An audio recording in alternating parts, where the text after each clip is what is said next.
Welcome to my channel. In this video, I will discuss ectopic pregnancy. So, what is ectopic pregnancy? It is a pregnancy that occurs when a fertilized egg implants and it grows outside the main cavity of uterus. So, if a pregnancy occurs and the fertilized egg implants outside the uterus, either in the fallopian tube or in the interstitium of the tube or in the ovary or in the cervix or in the abdominal cavity or even in the cesarean section scars. So these are different sites where ectopic pregnancy can occur. Heterotopic pregnancy is the existence of two simultaneous pregnancies, and in this case there are two separate implantation sites. One of this implantation site is intrauterine, that is in the uterus, while the other is non-viable ectopic pregnancy that occurs outside the uterus. So with ectopic pregnancy you should remember the heterotopic pregnancy, in which two pregnancies occur and the implantation sites are different. One is in the uterus and other is extrauterine pregnancy. Risk factors. Risk factors for ectopic pregnancy include previous ectopic pregnancy, prior fallopian tube surgery, any previous pelvic or abdominal surgery, any sexually transmitted infections, any pelvic inflammatory disease, or endometriosis. Some other risk factors are IVF, in vivo fertilization techniques, increased maternal age,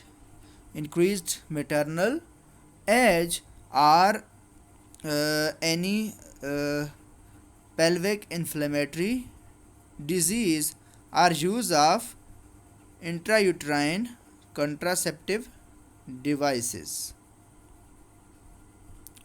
So, what are the signs and symptoms that are related with the ectopic pregnancy? These are subacute light vaginal bleeding and abdominal and pelvic pain, upset stomach and vomiting, sharp abdominal cramps, and pain on one side of your body. The differential diagnosis for this symptom is appendicitis if it is on the right side. Dizziness or weakness can also be observed, and it is mostly due to bleeding. And here this should be mentioned that pain in your shoulder, neck, or rectum is observed. In case of shoulder pain, when there is acute intraperitoneal bleeding from ectopic pregnancy, then it causes irritation of diaphragm. Due to this irritation of diaphragm, we can feel the referred pain to the shoulder. Now, how can you investigate this case? A pelvic exam to check the size of the uterus and feel for growths or tenderness in your belly is done, and a blood test for detection of the levels of the pregnancy hormone, that is ICG, is also done, and this test is repeated 2 days later, because after 2 days the levels of this ICG hormone are doubled. But in this ectopic pregnancy case, these remain suboptimal. Transvaginal ultrasonography, TVUSS, can also be done, and in this 90% of the ectopic pregnancies can be detected. What are the different treatment options for this ectopic pregnancy? And the treatment options are expectant management. It is done when there is no symptoms appearing in case of ectopic pregnancy, or if the patient is hemodynamically stable. So in this case, we let the patient go home and wait for the results. The patient requires several ECG measurements until levels are detectable.